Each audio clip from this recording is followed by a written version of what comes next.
근데 문제는 우리가 제자의 길을 간다고 하면서 자꾸 나도 모르게 실수하고 잘못할 수 있다는 거예요. 잃어버릴 수 있다는 거예요. 아니 몰라서 잘못을 지을 수도 있어요. 나도 모르게 하나님의 일을 폄하하고 가볍게 여기는 경우가 많습니다. 특별히 가족과 관련돼서 하나님의 일을 가볍게 여기는 실수들을 많이 합니다. 그래서 목사님들이 제일 많이 잘못하는 게 뭐냐면 정말 하나님 나라의 계획이 교회에서 역사하는데 자기 사모와 자기 자녀들 때문에 그 일을 그르치는 일들을 합니다. 하나님의 일보다 자기 가족을 더 소중히 여기면 여러분 하나님의 일을 폄하하는 것이다. 그럼 그런 목사님들의 선택은 반드시 하나님께서 책임을 물으십니다. 그럼 하물며 목사가 그런 잘못을 하는 성도들도 얼마나 그런 유혹에 노출되어 있겠어요. 그래서 우리는 성령을 늘 하나님을 통해서 연결되어 있으면서 하나님의 일을 하는 것이 중요하다면서 놓치지 않는 것과 동시에 우리가 성령을 모독하는 행동과 말을 하지 않는 것이 중요합니다. 이것은 같이 가요. 하나님이 소중합니다. 하나님과 연결되는 것이 중요합니다라고 하면서 동시에 내가 하나님의 일을 폄하하지 않게 해주십시오. 하나님의 마음을 아프게 하는 말과 행동을 하지 않게 해달라고 기도하면서 나아가는 것입니다. 그럼 구체적으로 우리는 어떻게 하면 성령을 모독하지 않는 길로 갈 수 있을까? 먼저 33절 말씀이에요. 우리 함께 읽어보겠습니다. 시작. 나무도 좋고 열매도 좋다든지 나무도 좋지 않고 열매도 좋지 않다든지 하라. 그 열매로 나무를 아니라. 첫 번째는요, 여러분 성령을 모독하지 않으면서 하나님과 늘 연결되려면 좋은 나무가 되는데 전심전력하는 것입니다. 여기서 바리새인들은 예수님의 이적은 선합니다. 이 이적이 선하다라고 시인하는데 예수님의 신분은 부인하는 거예요. 즉 열매는 좋은데 열매를 맺는 나무를 부인하는 거예요. 근데 예수님은 뭐라 그러냐면 열매가 좋은 거면 그 나무도 좋은 거다. 우리는 내가 하나님께 붙어있는 사람인지 즉 좋은 나무인지 아닌지 사실 잘 모릅니다. 그래서 결국 성령을 모독하는 죄를 말하고 행동하는 거예요. 내가 나쁜 나무인지 모르는 상태이기 때문에. 근데 어떻게 하는가? 열매로 아는 거예요. 열매는 말과 행동이에요. 근데 이 열매는 내 마음대로 어떻게 조절할 수 있는 게 아니에요. 우리는요 결국 좋은 나무가 될 수밖에 없어요. 아무리 나쁜 열매를 맺지 않고 난 좋은 열매를 맺을 거야 라고 했는데 내가 나쁜 나오면 좋은 열매가 뭘까?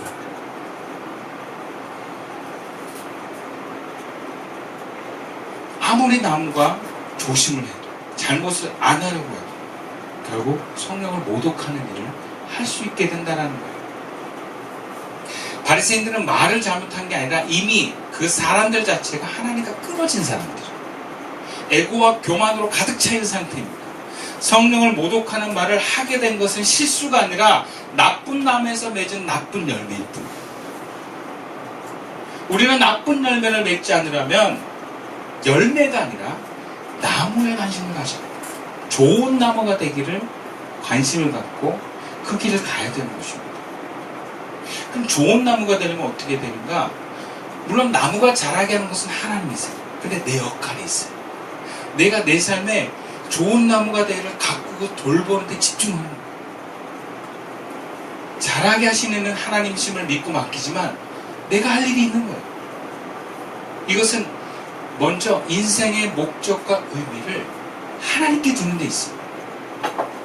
성공과 안정과 만족에 두는 게 아니라 하나님이 기뻐하시는 사람에게 두는 것입니다. 그래서 끊임없이 나를 가꾸고 돌보고 키워나가는 거예요. 이런 과정을 우리는 양육이라고 합니다. 교회에서는 성도를 양육시키지만 여러분 스스로는 여러분 자신을 양육할 수 있어요. 그리고 바울은 이런 자세를 갖고 신앙의 길을 살아가면 결국 어른이 되는다고 말씀했어요. 어떤 사람은 인생의 목적을 만족에 둡니다. 오감 만족, 존재감 만족, 에고 만족에 둡니다. 그래서 항상 마음의 시선이 어떻게 하면 내가 만족할까에 둬요. 그럼 그런 사람은 좋은 사람은 될 수 없어요. 만족할 만한 사람은 될 수 있어요. 또 어떤 사람은 인생의 목적을 평안하게 둡니다. 가족 평안, 몸 평안, 마음 평안. 그래서 이 사람은 어떻게 하면 내가 평안할까? 반대로 내가 두렵지 않을까를 집중합니다. 한동안은 마음이 평안할 수 있어요. 근데 좋은 사람은 될 수 없어요.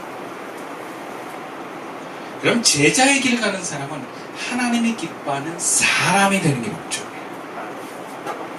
그래서 내가 만족이 좀 덜 되더라도 이 길을 가면 손해보고 위험부담이 될지라도 성장의 길을 가는 거예요. 어떨 때는 힘들어도 가는 거예요. 저는 개인적으로 합기도 운동을 하는데 늘 좋지 않아요. 가면 아프기도 해요. 네. 이번 주에 많이 아팠어요. 꺾이고 막 넘어지고 너무 아프더라고요. 근데 그게 가는 거예요. 왜? 그 아프는 일이 있어. 내가 막 구르고 힘들어도 귀찮아도 계속 가야 내가 성장하니까. 그럼 항상 우리가 막 좋아서 할 수는 없어요. 의미를 두고 하지 않으면 어떤 일은 중간에 다 끊어집니다. 재미로 하는 거는 오래 못 갑니다. 근데 그것을 통해서 내가 꾸준히 정말 이것을 잘하는 사람이 되겠다. 합기도 같은 경우도 내가 1단, 2단에서 합기도를 잘하는 사람이 되겠다. 그러면 힘들어도 가는 거예요. 빠짐없이 가는 거예요. 시간을 내어놓고 가는 거예요. 근데 합기도로 내가 재밌겠다 하면 재미없는 순간 다 그만둡니다. 실제로 정말 많이 그만둬요. 근데 중요한 건 뭐냐? 좋은 사람이 되고 뭔가 목적하는 사람이 되면 재미없어도 막 힘들어도 심지어 아파도 그거 계속 한다는 거예요. 제자의 길을 가는 것이 바로 그런 겁니다. 여러분 예수 믿고 그 제자의 길을 가는 것이 늘 재밌지 않습니다. 때론 지루합니다. 힘듭니다. 지칩니다. 정말 많은 저의 거쳐갔던 제자들이 그런 얘기를 했어요. 목사님 너무 힘들어요. 더 이상 올라갈 힘이 없어요. 쉬었다 가요. 멈추고 좀 나중에 가면 안 돼요. 근데 그 과정들이 있어서 우리가 지치고 피곤하고 힘들지만 목적과 의미를 놓치지 않는 게 중요해요. 계속 은혜를 구하면서 가는 겁니다. 그 길을 계속 걸어가는 거예요. 왜? 그래야 좋은 사람이 되기 때문에. 운동도 그렇지만 모든 영역이 그래요. 중간에 재미없거나 뭔가 나에게 만족이 안 되고 그만두면 끝까지 하는 게 하나도 없어요. 근데 뭔가 어떤 영역에서 끝까지 하는 사람들 보면 비가 오나 바람이 오나 재미가 있거나 없거나 그냥 하는 거예요. 여러분 좋은 나무가 되기를 열망하며 좋은 사람이 되기를 열망하며 하나님이 기뻐하신 사람이 되기를 열망하면 하나님이 도와주십니다. 그 길을 알려줄 수 있는 인생의 스승들을 만나게 합니다. 안내자를 만나게 해요. 또 그 길을 함께 갈 수 있는 친구를 만나게 합니다. 심지어 결혼도 내가 하나님이 기뻐하시는 인생길을 걸어가길 원한다면 그 길을 함께 걸어갈 수 있는 동역자 같은 부인과 남편을 만나게 해줘요. 그리고 내가 어떤 선택이 좋은 나무가 될 수 있는 그 선택도 주님이 끊임없이 우리에게 알려주십니다. 우리가 마음만 먹고 그것만 포기하지 않으면 주님은 도와주십니다. 그래서 좋은 나무가 되기를 열망합시다. 하나님이 기뻐하시는 사람이 되기를 삶의 목적을 두고 나아갑시다. 주님이 도와주실 것입니다. 두 번째로 어떻게 하면 우리가 성령을 모독하는 죄에서 피할 수 있을까? 오늘 43절과 45절 말씀입니다. 더러운 귀신이 사람에게서 나갔을 때에 물 없는 곳으로 다니며 쉬기를 구하되 쉴 곳을 얻지 못하고 이에 이르되 내가 나온 내 집으로 돌아가리라 하고 와보니 그 집이 비고 청소되고 수리되었구나. 함께 읽어볼까요? 시작. 이에 가서 한 귀신 7을 데리고 들어가서 그 사람의 나중 형편이 전보다 더 심하게 되리라. 이 악한 세대가 또한 이렇게 되리라. 그럼 성령을 모독하는 죄에서 우리가 벗어나려면, 이러한 유혹에서 우리가 벗어나려면 우리의 마음이 예수님으로 가득 채워져 있어야 됩니다. 성령을 모독해서 하나님께 버림받게 되는 것은 결국 잘못된 말과 잘못된 행동에서 비롯됩니다. 순서는 이렇습니다. 잘못된 생각이 먼저 들어와요. 하나님과 반대되는 생각이 우리 안에 들어와요. 그러면 이 생각이 우리 안에서 머무느냐 사라지냐 요 기로에 있어요. 그때 그 생각을 받아들이면 그 생각이 나를 지배하기 시작해요. 그래서 말도 그 생각대로 나오고 그 잘못된 마음대로 행동도 나오고, 그러면 제어가 안 됩니다. 그래서 생각은 들어올 수 있지만 말하지 않는 게 중요해요. 보호사에도 상대방에 대해서 잘못된 마음을 가질 수 있어요. 정말 미워하는 마음이 올라올 수 있어요. 근데 말을 뱉으면 안 돼요. 뱉으면 그냥 그거 수습하는 게 끝장이에요. 너무 힘듭니다. 참지 말고 말하라 그러잖아요. 말하면 안 돼요. 참아야 돼요, 일단. 왜냐면 그 말은 나쁜 생각에서 만들기 때문에 반드시 상대방을 상처 주고 뭔가 뭔가 돌이킬 수 없는 뭔가 상을 남겨요. 그러니까 그걸 참아야 돼요. 네. 그래서 상대방은 말하라 그러지만 실제로 그 말을 받아들일 준비도 안 돼 있어요. 그럼 그 유혹에 넘어가지 마세요. 네. 그냥 이것이 하나님으로부터 온 마음인지 생각인지부터 분별하시고, 하나님으로부터 온 마음이 아니면 그러면 일단 입을 다무셔야 돼요. 근데 계속 막 말하라 그러잖아요. 잘 이렇게 해서 도망가셔야 돼요. 차라리 말하면 안 돼요. 생각까지는 죄가 아니지만 말하면 죄가 돼요.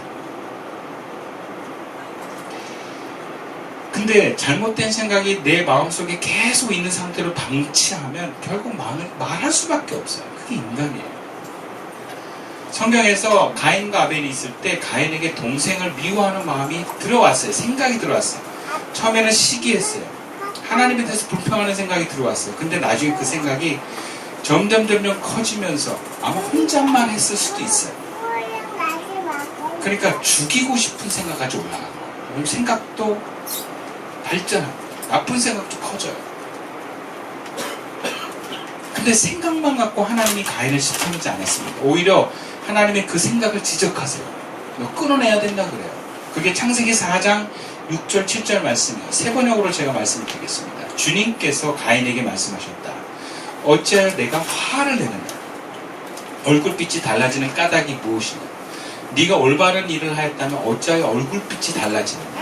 네가 올바르지 못한 일을 하였으니 죄가 너의 문에 도사리고 앉아서 너를 지배하려고 한다. 너는 그 죄를 잘 다스려야 한다. 하나님이 가인한테, 하나님께서 가인에게 동생을 향한 잘못된 생각이 있음을 지적하시고 그 생각도 죄니까 다스려야 된다 그래요. 근데 가인이 다스리는 것에 실패합니다. 결국 가인은 아벨을 죽여요. 겉으로는 교회 잘 다니고 아침마다 큐티하고 성경 읽고 기도한다는 삶을 살아도 여러분 귀신이 들어갈 수 있습니다. 엊그제 확인 여부는 모르겠는데 제가 한국교회 교회들 중에 40%가 겉으로만 그리스도인이다 라고 유튜브에 뜬 걸 봤어요. 한국도 점점 미국의 한인교회처럼 되어가는 그런 생각이 좀 들었어요. 예수가 없는 사람들의 비중이 많아지고 있어요. 교회는 다니는데 속에 예수가 없어요. 그래서 제가 청소년 사역하고 청년 사역을 해보면 그 마음속에 예수가 없는 청년과 청소년들이 너무 많아요. 오죽하면 제가 청소년들과 청년들한테 예수 믿고 구원 받으시오라는 설교를 했는지 모르겠어요. 실제로 애들이 예수를 안 믿어요. 엄마 따라 아빠 따라 교회는 나왔는데 예수를 믿지는 않습니다.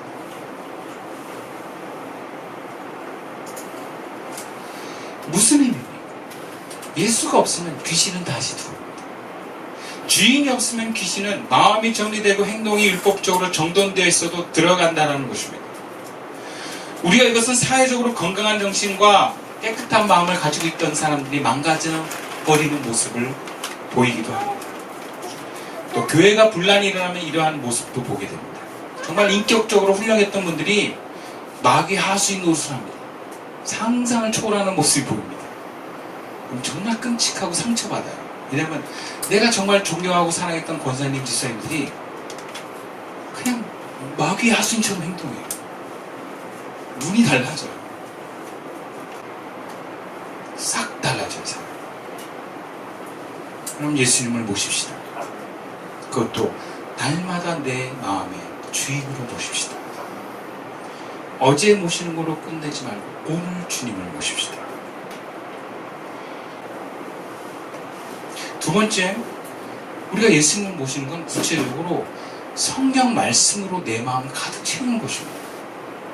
사람의 말은 무엇을 보고 듣느냐에 있어요. 보고 듣는 과정을 통해서 마음에 들어오고 그게 말로 나가는 거예요. 요즘에 우리 윤희를 비롯해서 초등학생들이요, 갑자기 소리를 질러요. 락! 이렇게. 말도 막 이상하게 해요. 근데 보면은 유튜브에서 다 나와. 유튜브 보고 따라하는 거예요. 유튜브 보니까 막 계속 소리 지르고 그래요. 사람들이요, 보고 들은 걸 따라해요. 그냥 나오는 거예요. 왜? 그게 마음에 들어가 있기 때문에. 그래서 유튜브로 가득 채우면 유튜브 말이 나옵니다. 그럼 내 마음에 말씀으로 대주치면 말씀의 말이 나와요. 우리가 무형의 예수님을 모시겠다고 예수님 모실 수 있는 분이 아니에요. 예수님 나에게 오세요. 그 예수님 그래 갈게, 이게 아니에요. 여러분, 성령은 말씀이 임하시는 영입니다. 말씀이 있는 곳에 영이 임해요. 그래서 예수 이름으로 명하느라고 말씀을 선포하는 거예요. 성령의 역사를 이룰 때. 그러니까 예수님이 계신 곳에는 성령이 계십니다. 성령을 통해서 예수님이 계시는 거예요. 그럼 성령이 말씀 안에 거하기 때문에 우리가 말씀을 모시면 그곳에 예수님이 계시는 것입니다. 그래서 예수님을 모시기 위한 행동에는 그럼 성경 말씀을 보고 듣고 하는 거예요. 제가 우리 현이한테도 그런 얘기를 해요. 공부를 열심히 하고 싶고 삶을 바꾸고 싶대요. 그럼 제가 딱 두 가지 얘기해요. 청소하고 성경 봐요. 청소는 내 마음가짐이에요. 나 인생을 좀 지금의 삶을 바꾸겠다. 그 청소를 먼저 하라는 거예요. 책상이라도. 두 번째는 내가 마음을 바꿔도 귀신이 역사하면 행동이 안 바뀌어요. 그래서 말씀 보라는 거예요. 말씀이 들어오면 귀신 나가니까. 그럼 성경 보면 귀신 나가요. 쉽게 얘기하면. 그래서 청소년들은요, 말씀을 계속 읽히는 게 중요해요. 어린애들도 귀신이 쉽게 역사를 해요. 근데 말씀을 보게 하고 읽히잖아요. 그러면 귀신이 떠나요.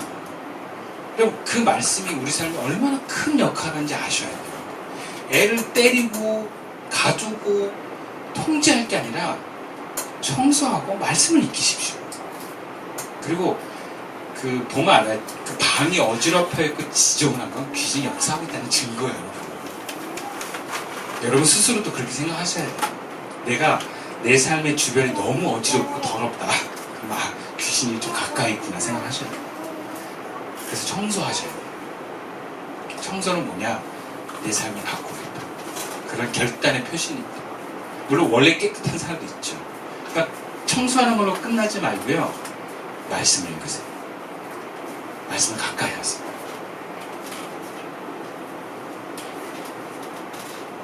그러면 정말 양심적으로 생각하셔야 돼요. 정말 성경을 읽을 시간이 없는지. 성경을 읽으려고 하면 시간이 생깁니다. 말씀을 사랑하시고 말씀을 가까이 하세요. 그러면 여러분 마음이 말씀으로 채워집니다.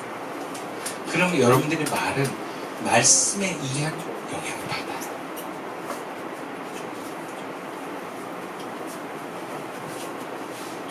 예수님이 분명히 내 마음과 생각에 자리 잡습니다. 그러면 우리는 주님과 더 가까워지는 길로 갈 수 있습니다. 말씀 마칠게요. 제자의 길은 좋은 거예요. 예수님과 가족처럼 친밀하고 복되게 살아가는 길입니다. 주님과 동행하는 길이에요. 후회할 것이 없는 복된 삶을 사는 길입니다. 그래서 주님과 동행하기를 열망하십시오. 그걸 부담스러워하거나 두려워하지 마십시오. 그러나 한편으로는 나도 그 길에서 벗어날 수 있다는 경각심을 가지고 지난날의 신앙으로 오늘을 살지 마시고 오늘 새롭게 주님을 모십시다. 그리고 내일 더 주님을 열망하는 길로